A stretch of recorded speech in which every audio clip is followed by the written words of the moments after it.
ஓம் மகா கணபதியே சரணம். நம் தமிழ் சேனல் சொந்தங்கள் அனைவருக்கும் இனிய வணக்கம். நம் தமிழ் சேனல் ஆன்மீகமும் இறைவன் அருளும் பழமையும் பாரம்பரியம். நம்மளுடைய ஆன்மீக சேனல்ல நம்ம என்ன பார்த்துட்டு வரோம்னா, விநாயக பெருமாளுடைய ஆறுபடை வீடுகள். எப்படி முருகப்பெருமானுக்கு ஆறுபடை வீடுகள் உண்டோ அதே போல் விநாயக பெருமாளுக்கும் ஆறுபடை வீடுகள் உண்டு.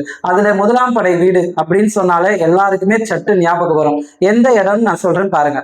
திருவண்ணாமலை. திருவண்ணாமலை அப்படின்னு சொன்னாலே எல்லாருக்கும் ஞாபகத்துக்கு வரக்கூடியது அருணாச்சலேஸ்வரர், அண்ணாமலையார், உண்ணாமலை அம்பிகை.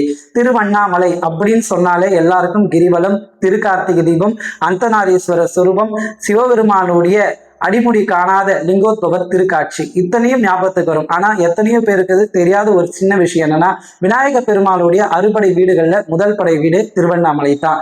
ஆமாங்க, திருவண்ணாமலையில தாமரை பூ போல அழகாக கோபுரங்கள் காட்சி தரும். அதுல கிழக்கு கோபுரத்துக்கு கீழ் அமர்ந்திருக்கக்கூடியவர் செல்வ கணபதி. செல்வ கணபதி அப்படின்னு சொன்னாலே நம்மளுக்கு எல்லாருக்குமே செல்வம் தான். நம் திருவண்ணாமலை நினைத்தவருக்கு முக்தி தரக்கூடியது.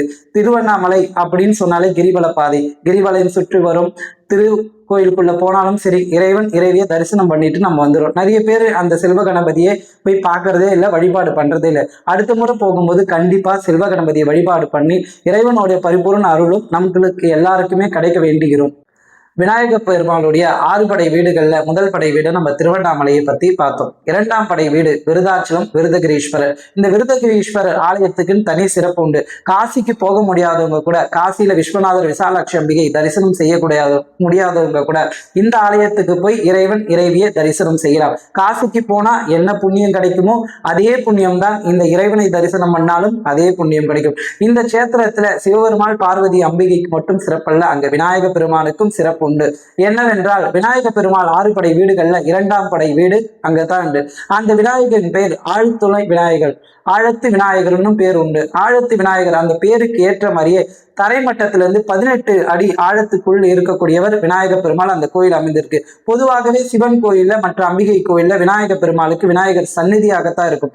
ஆனால் விருதாச்சலம் விருதகிரீஸ்வரர் ஆலயத்துல மட்டும் இறைவன் தனி சந்நிதி, தனி கோயிலாகவே அது ஒரு அமைப்பாகவே இருக்கும். சிவன் கோயிலுக்கு போகக்கூடிய, விருதாச்சலம் சிவன் கோயிலுக்கு போகக்கூடிய பக்தர்கள் அங்கேயும் போய் தரிசனம் செய்து விநாயக பெருமாளின் பரிபூர்ண அருளை கிடைக்க. இதே போல ஆன்மீக தகவலுக்கு நம்மளோட சேனலை தொடர்ந்து லைக் பண்ணுங்க, ஷேர் பண்ணுங்க, சப்போர்ட் பண்ணுங்க. நம்ம இன்னமும் நிறைய வீடியோக்களை இதுல போடுறோம். அதை எல்லாருமே நீங்க சப்போர்ட் பண்ணணும். உங்களோட சப்போர்ட்னால தான் நாங்க நிறைய ஆலயத்துக்கு நேரில் சென்று அந்த ஆலயத்தோட இறைவன் இறைவிய பதிவுகளை நாங்க இன்னும் சப்போர்ட்டா நாங்க பண்ணுவோம். அதுக்கு உங்களுடைய ஆதரவு தேவை. நன்றி, வணக்கம்.